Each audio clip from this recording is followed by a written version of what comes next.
Faz tempo que não aparece um bate-papo aqui pelo canal, né, gente? Então, vamos embora fazer um bate-papo bem interessante agora, logo depois da vinheta?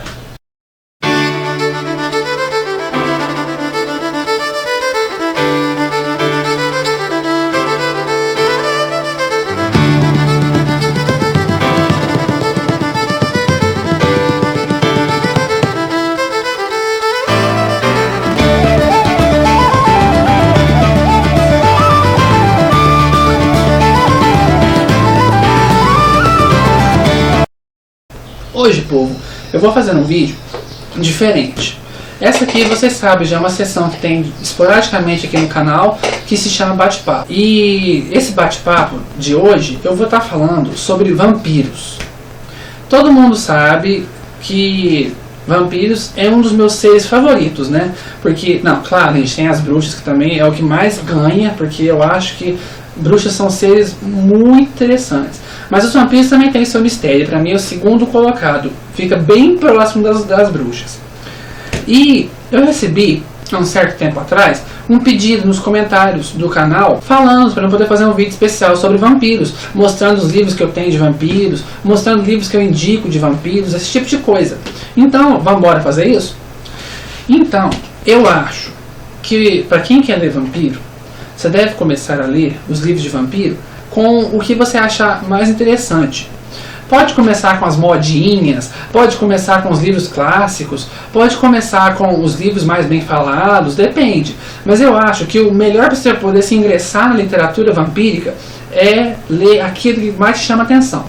Tem gente que gosta muito daqueles livros mais modinhos, tipo Crepúsculo, Diário do Vampiro, House of Night, os livros da Sooke Stackhouse. Então, comecem por eles. Agora, se você não gosta desse tipo de livro, quer algo mais clássico, vamos embora com Drácula, com Eu Sou a Lenda, A Hora do Vampiro, esse tipo de coisa. Então, eu resolvi mostrar aqui nesse vídeo alguns dos livros que eu indico, que são muito bons na literatura vampírica, que eu indico de olhos fechados, que para mim são excelentes. Então, vamos começar com nada mais nada menos que o pai dos vampiros, não é mesmo? Drácula, de Bram Stoker, que é uma obra fantástica. Isso aqui, gente, eu fico sem palavras para poder falar sobre esse livro aqui, de tão bom que é essa obra. Aqui o Bram Stoker, que é um irlandês, soube definir muito bem a figura do vampiro. Antes disso, a gente teve alguns contos, alguns pequenos romances, que chegou a tratar a obra do vampiro bem levemente, sem definir nada, sabe? Por exemplo, a gente tem Carmilla, que é uma das histórias que foi escrita 15 anos antes do Drácula, que também fala sobre a hora do vampiro, fala sobre a criatura do vampiro em formato de mulher. Mas o autor não deu contornos exatos para o vampiro, para a vampira Carmilla naquela história. Tanto é que ela, embora seja uma vampira, em nenhum momento durante o livro é citada a palavra vampiro. Em nenhum momento durante o livro você vê as presas dela, ou algumas coisas que são características dos vampiros. A gente só fica com aquela dúvida de que se ela é vampira ou não, já que as vítimas dela são mortas sem sangue. Mas a gente não tem mais nenhum outro tipo de indicação de que ela é um vampiro clássico. Então, esse aqui eu considero realmente o pai dos livros de vampiros. E Drácula, de Bram Stoker, realmente é o pai dos livros de vampiros. Porque após esse livro ser lançado, o vampiro adquiriu toda a forma que o Bram Stoker deu ao Drácula dele aqui. Antes disso, como eu disse, era só aquela coisa mal delineada. Depois de Drácula, tudo que foi escrito aqui, todas as características que o Bram Stoker deu para o Drácula, foi copiado exaustivamente ao redor do mundo por todos os vampiros que vieram logo depois. Como aquele negócio de correr das cruzes, a fraqueza ao alho e à água benta, o fato da estaca de madeira matar um vampiro, o sol que pode fazer mal aos vampiros, embora o Drácula seja imune ao sol. Mas outros tipos de vampiros que são criados pelo Drácula já têm essa fraqueza ao sol. Alguns é uma fraqueza bem severa, como queimar no sol e autocombustão total. Alguns já é uma fraqueza mais leve, como passar mal, desmaiar e por aí vai. Mas o Drácula foi o que definiu a forma do vampiro na literatura. Então recomendo demais Drácula de Bram Stoker. Recentemente saiu uma continuação do Drácula chamada Drácula, o Morto-Vivo, que foi escrito por esse carinha aqui. É parente do Bram Stoker, é um tataraneto, alguma coisa assim. Ele se chama Dacre Stoker. Ele escreveu uma continuação para o romance original do Drácula. E aqui nesse livro, o Dacre Stoker escreveu uma sequência direta para os fatos que aconteceram aqui no Drácula original. E esse aqui eu não posso falar nada porque eu não cheguei a ler ele ainda. Mas eu acredito que quem leu esse livro aqui vai se interessar muito por esse livro aqui. Eu me interessei bastante. Esse aqui é essa edição que eu comprei no Submarino. Numa época eles fizeram uma promoção muito boa que eu acabei pagando R$9 desse aqui, gente. R$9 é muito... compensa demais, né? R$9 com frete grátis ainda. Então, vixi, tá comprado praticamente, né? Esse aqui eu também indico bastante, justamente por ser uma continuação. E as opiniões que eu ouvi falar sobre esse livro aqui, muita gente falou que o livro ficou muito bom. Então, bora ler ele, né? É um livro de vampiro clássico, uma continuação do Drácula, então vambora, né? A próxima indicação que eu indico de vampiros, que eu acho que é, logo depois de Drácula, um dos romances definitivos sobre vampiros, é esse aqui. Entrevista com o Vampiro, da Anne Rice. Aqui, a Tia Rose, como ela é conhecida carinhosamente pelos fãs, ou então mundialmente conhecida como a Rainha do Gótico, ela fez com que os vampiros do Drácula, todos aqueles vampiros, aquele ser místico e noturno e do mal mesmo, fosse trazido para uma época atual, no caso que ela escreveu aqui, né, nos anos 80, de uma forma que mostrasse esse ser místico e sobrenatural não tão mal assim como ele sempre foi visto ao redor do mundo por todas as décadas subsequentes ao Drácula. E aqui a gente pode ver que o vampiro é uma figura humana também. Embora ele tenha dons sobrenaturais, e embora ele tenha essa necessidade de sangue, de matar, ele também tem o seu lado humano, ele também tem dores, ele também tem amores, ele também tem um coração, embora que um coração morto, mas tem um coração e sentimentos. E a Anne Rice soube trazer ótimo, de maneira perfeita, tudo o que o lado sobrenatural dos vampiros tem. Ela manteve algumas características do vampiro original, que é o fato de dormir em caixões, precisar de sangue humano para sobreviver e ter certos dons sobrenaturais, esse tipo de coisa. E aboliu alguns que ela achava que não eram tão importantes assim, como alho, estaca, esse tipo de coisa. E claro, ela manteve a maior fraqueza dos vampiros, que se tornou, após esses livros aqui, uma fraqueza universal, que é o caso do sol, que faz mal aos vampiros. Aqui, nos vampiros dela, o sol causa a combustão total. E ela manteve muito isso. Tanto é que depois dos livros dela, o sol se tornou ainda mais forte como fraqueza dos vampiros. Então, foi mantido fielmente por muitos e muitos anos. Até chegar uma tal de Stephenie Meyer e acabar com isso, fazendo o sol se tornar um brilhinho para os vampiros. Eu indico muito a Entrevista com o Vampiro, que para mim é uma obra excelente, muito bem escrito de forma magistral e com uma narrativa incrível. Anne Rice sabe muito bem como escrever. Ela escreve de uma forma que nos conquista tanto na história que ela está contando, quanto nas palavras que ela usa para contar essa história. É uma narrativa poética, uma narrativa lírica, uma narrativa que se aproxima muito dos clássicos antigos, só que com a forma peculiar e gótica que ela tem para escrever, que é muito bom. E a sequência é uma sequência direta do Entrevista com o Vampiro, que conta a história do vampiro Lestat, que, como todo mundo sabe, é o grande herói das crônicas vampirescas criado aqui pela Anne Rice. E a gente vai aqui acompanhar a visão do Lestat para a história da Entrevista com o Vampiro, em boa parte deste livro. E isso é muito legal. A gente vai, por exemplo, ver a ascensão do Lestat no mundo atual como um roqueiro. Gente, imagina só, um vampiro roqueiro, que faz sucesso ao redor do mundo todo, que as meninas se derretem por ele. Então, você já vai imaginar, né, o que vai acontecer, né? E é muito bom, eu digo demais esse livro aqui para vocês. Leiam esse livro, vocês podem achar a narrativa dele mais devagar por causa do Louis, porque o Louis, muita gente mesmo não gosta dele. Eu gosto dele. Dizem que ele é muito dramático, que ele se lamenta demais, mas eu gosto muito dele. E aqui a gente tem um dos melhores vampiros que eu já li na minha vida, que é a Cláudia, a pequena vampirinha. Uma vampira de muitos e muitos anos de idade, presa em um corpo de uma criança de 5 anos. Imagine o estrago. Mas leiam esse livro, enfrentem esse livro se vocês acharem ele chato, para chegar nesse aqui. O Vampiro Lestat é fabuloso, muito bom mesmo. Ainda nessa linha dos vampiros que eu indico, que são os mais antigos, os livros que foram escritos há mais anos atrás, não são dessa onda atual, eu indico também esse aqui, Eu Sou a Lenda, do Richard Matheson, que é fantástico. Para mim também está entre os melhores contos de vampiros que eu já li na minha vida. Esse livro aqui é um livro de vários contos. Tem o Eu Sou a Lenda, que toma boa parte do livro, já que ele pode dizer que é uma novela. E vários outros contos para preencher o restante do livro. E o principal, no caso, é o Eu Sou a Lenda. Aqui a gente vai acompanhar o Robert Neville em um mundo pós-apocalíptico, que foi tomado por uma espécie de doença que converteu os humanos, os poucos humanos que sobreviveram, em vampiros sedentos por sangue. E ele, acredita ele, que é o último homem vivo em toda a face da Terra contra esse bando de vampiros. E o livro é muito bom, a história é tensa, o clima é muito claustrofóbico, digamos assim, porque ele preso na casa dele, enquanto ao redor de toda a casa dele, na cidade inteirinha, tá cheinho de vampiro, doidinho pra poder papar o pescocinho dele. Gente, isso aqui é vida ou morte. Muito bom, indico demais. E por fim, um dos últimos livros que eu indico dessa leva que foi escrita há mais anos é esse aqui, A Hora do Vampiro, do Stephen King, que eu já fiz uma resenha sobre ele aqui no canal. Essa resenha é até recente, dê uma buscada lá pra vocês verem, que é fantástico demais isso aqui.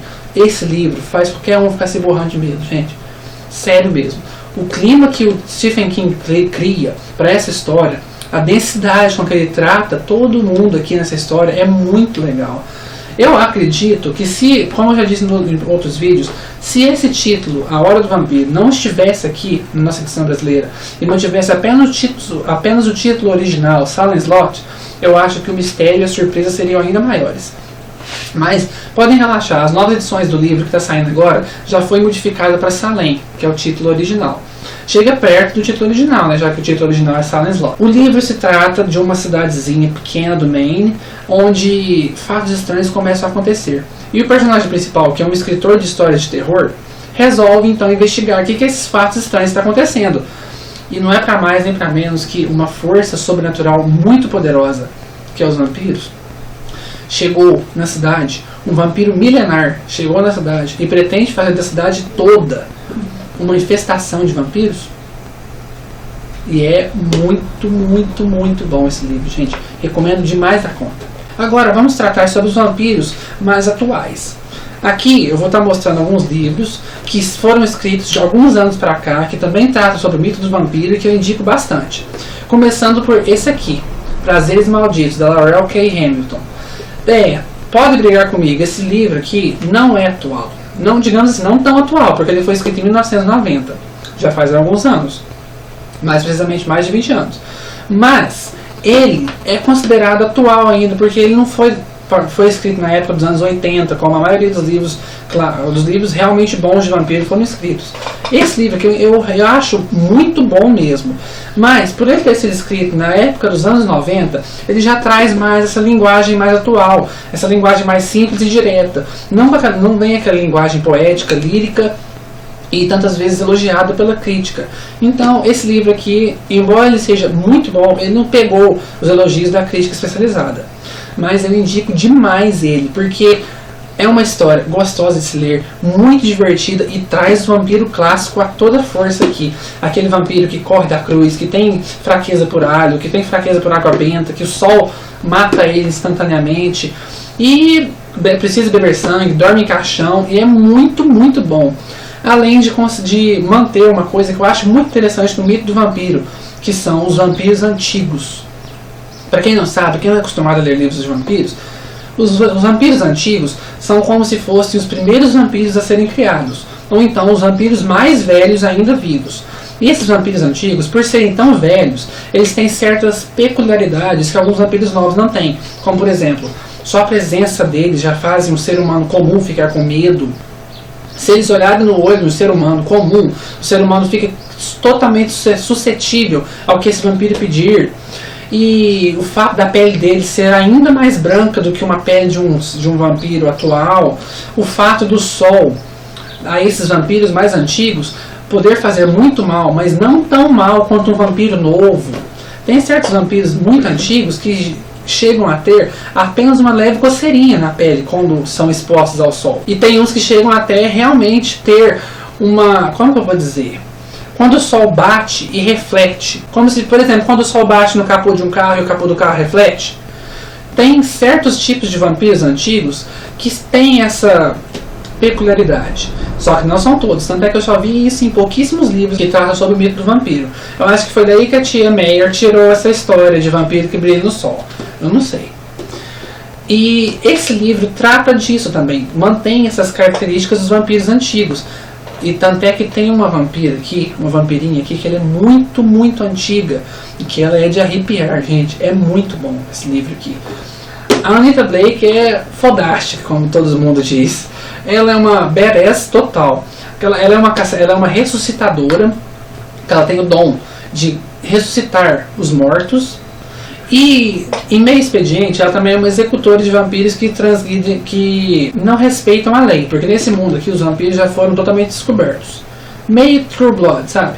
E aqui, os vampiros que não respeitam a lei, que não seguem a lei especial para vampiros, eles são punidos, julgados, punidos e até mesmo executados. E ela também é uma executora de vampiros. Então a gente vai seguir as aventuras da Anita Blake nesse primeiro volume dessa série aqui, que é enorme. Nos Estados Unidos parece que já conta com 20 volumes. Aqui no Brasil ele está no 4º ainda. Vambora, editora Rocco, vamos publicar com mais rapidez essa série aqui? E ainda nesse mote de livros que foram escritos nos anos 90 de vampiros, eu indico isso aqui. Podem jogar pedra em mim, pode falar mal de mim, mais que tudo, mas Diário de Vampiro é uma leitura gostosa. Não é aquele livro, fantástico, aquela coisa que você vai ficar pensando muitos e muitos dias. Não, mas é uma leitura que vai você se divertir enquanto estiver lendo. É uma leitura para uma tarde, já que o livro é fininho, a linguagem é bem facinha e simples, e a autora não quis se deter a tramas muito mirabolantes e densas. Ela fez uma trama bem levinha. Tanto é que a gente vai acompanhar adolescentes aqui nessa série. E é uma série que eu indico bastante para quem quer ler uma coisa rápida de vampiros e que não tem paciência para ler uma coisa muito clássica. Então eu indico demais Diário dos Vampiros da L.J. Smith. É muito, muito gostoso de ler isso aqui, gente. Podem ler com confiança. Se não quer ler nada mais denso, vai com o Diário do Vampiro. O Diário do Vampiro é gostoso. Mas esqueçam totalmente a série de TV. Porque as semelhanças entre a série de TV e o livro são mínimas. Então, fique com isso na cabeça antes de começar a leitura dessa série. Por fim, vocês vão rir de mim aqui agora, gente. Mas eu vou indicar 2 romances de banca que eu acho muito legal, que tratam sobre o tema vampiros. Que são esses daqui. Os 2, eles fazem parte de uma mesma coleção, que é o primeiro e o segundo volume, que é o Clã dos McNett.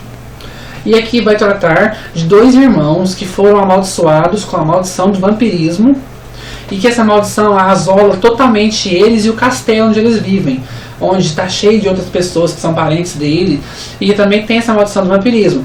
E o único meio de acabar com essa maldição e livrar tanto eles quanto a família total deles de um vampirismo é encontrar o verdadeiro amor. Mas como encontrar o verdadeiro amor se eles são seres da noite, noturnos, que matam, que têm poderes sobrenaturais e que todo mundo teme? Então cada um desses livros vai retratar a história de um desses 2 irmãos e como eles vão conseguir encontrar um caminho para poder acabar com essa maldição e encontrar o verdadeiro amor, né, gente? Então eu indico demais essa série aqui, porque é gostoso de ler. Vocês têm que tirar essa maldito desse preconceito que vocês têm com romance de banca. Muita gente tem preconceito com romance de banca. E isso é um preconceito que eu acho que é gratuito. Porque nem todo romance de banca é açucarado ao extremo, é mal escrito, é ruim. Pelo contrário, a maioria dos romances de banca são bem escritos. Essa característica dele de ser açucarado, de ser muito doce, ser muito romântico, se encontra nos romances de banca bem antigos, dos anos 70 e 80, porque lá naquela época, a mulher daquela época era diferente da mulher de hoje em dia, porque é o público-alvo desses livros aqui. Mas esses livros atuais, esse romance totalmente açucarado ficou meio que de lado, pelo menos na maioria dos romances de bancas atuais que eu tenho lido. Aqui eles prezam mais por um romance mais sóbrio, uma aventura mais interessante, e no caso o pano de fundo aqui, que é o sobrenatural, tratando sobre vampiros. E eu gostei demais desses volumes, principalmente esse aqui, que trata sobre um ser diferente, que é pouco divulgado na literatura fantástica, que é o ser felino, que é tratado por essa moça aqui. Faz muito tempo que eu li esses livros, gente, não vou saber o nome de ninguém. Mas essa moça aqui, ela é da categoria dos felinos, que é uma raça sobrenatural que, quando ficam muito nervosos ou quando querem e têm esse poder, eles conseguem se transformar nos felinos. Os antepassados dela, diz ela que os homens da família dela conseguiam se transformar em leopardos, panteras, tigres, esse tipo de coisa. Enquanto as mulheres se transformavam em leoas, em panteras negras, em jaguares, esse tipo de coisa. E é muito interessante essa raça de seres sobrenaturais, que eu tinha visto em pouquíssimos livros ao longo da literatura. E aqui a autora conseguiu retratar de uma forma bem cativante e breve essa raça dos felinos. Então indico demais, gostei muito desse livro. O segundo é muito bom, mas o primeiro é fantástico. Indico demais. Agora, não deixando de lado os autores brasileiros que também conseguem falar sobre vampiros de forma magistral, eu vou começar com 2 livros que eu considero os melhores livros de vampiros que eu já li na literatura brasileira, que são esses aqui. Agridoce, da Simone Odete Marques, que eu já fiz uma resenha sobre ele aqui no canal. Eu vou ver se consigo colocar o link aqui. Se não conseguir colocar o link, dê uma procurada. Agridoce. É uma resenha mais recente, que é muito bom. Eu não vou entrar em detalhes sobre ele, porque tem essa resenha para vocês conferirem lá. Mas eu digo que é incrível. Incrível mesmo. Vamos atrás da resenha. E esse daqui, que também eu fiz resenha, que eu vou deixar a resenha para vocês aqui. Se não deixar, façam o mesmo esqueminha. Procurem lá no canal, que é uma resenha recente.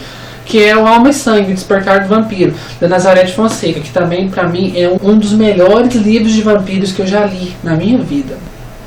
Consegue entrar tanto para um dos melhores na literatura nacional, quanto para um dos melhores em toda a literatura mundial. Muito, muito, muito bom. Confira a resenha lá, gente. Não vou entrar em maiores detalhes para vocês darem uma olhadinha na resenha. Vamos lá. E por fim, mas não menos importante, o 7, do André Bianco. Tem muita gente que torce o nariz para os livros do André Bianco, fala que ele não escreve bem, fala que ele não sabe desenvolver os personagens dele. Nessa parte eu concordo. Os personagens dele não são muito bem desenvolvidos. Pela quantidade de livros que eu li dele, eu não li muitos, li poucos. Mas os poucos livros que eu li dele, os personagens dele não são muito bem trabalhados. Mas, em compensação, ele compensa muito bem com a trama. As histórias dele são muito boas. E a narrativa dele é gostosa de se ler. Ele consegue até nos deixar tenso em algumas cenas dos livros dele. E esse, o 7 aqui, é muito bom mesmo. É uma leitura que, como eu disse, não esperem muito da narrativa do André Bianco. Embora ela seja uma narrativa fácil e até de certo modo gostosa de se ler, não é uma narrativa muito bem trabalhada. E tem o probleminha chato de mau desenvolvimento dos personagens. Mas a trama que ele cria é muito interessante, principalmente nesse livro aqui que é o 7, que é o único livro de vampiros que eu li dele ainda. Mas eu gostei bastante e indico demais para quem tem interesse nessa literatura vampiresca. Então, pessoal, esses são os livros de vampiros que eu indico. Eu tenho vários outros livros de vampiros aqui nas minhas prateleiras, né? Mas eu não mostrei eles porque eu não li eles ainda. Esses aqui que eu mostrei, eu já li todos e gostei bastante, exceto o Drácula, né? O Drácula a continuação. Mas esses aqui são os livros de vampiros que eu considero muito bons para uma leitura mais aprofundada sobre esses seres. Tem para todos os gostos. Tem um gosto mais clássico, tem um gosto mais juvenil, tem aquela pessoa que quer buscar alguma coisa mais densa, tem aquela que quer só uma coisa superficial. Então eu procurei mostrar todos os tipos de livros de vampiros para cada um desses gostos, para cada um desse público. Espero que tenham gostado desse vídeo, pessoal. Então, se você conseguiu acompanhar a minha falação totalmente extensa até agora, clique aqui embaixo em gostei. Se você não se inscreveu no canal ainda, faz favor, se inscreve aqui, clique em se inscrever e você vai estar sempre recebendo na sua página inicial as atualizações, todos os vídeos do canal. E já aproveita e vai lá embaixo na página do canal no Facebook e dá um curtir, que lá a gente vai estar batendo um papo legal, e você vai estar respondendo enquetes que eu fizer, vocês vão estar sabendo em primeira mão quais serão os próximos vídeos que eu vou estar gravando para a próxima semana do canal. Então, até a próxima. Tchau!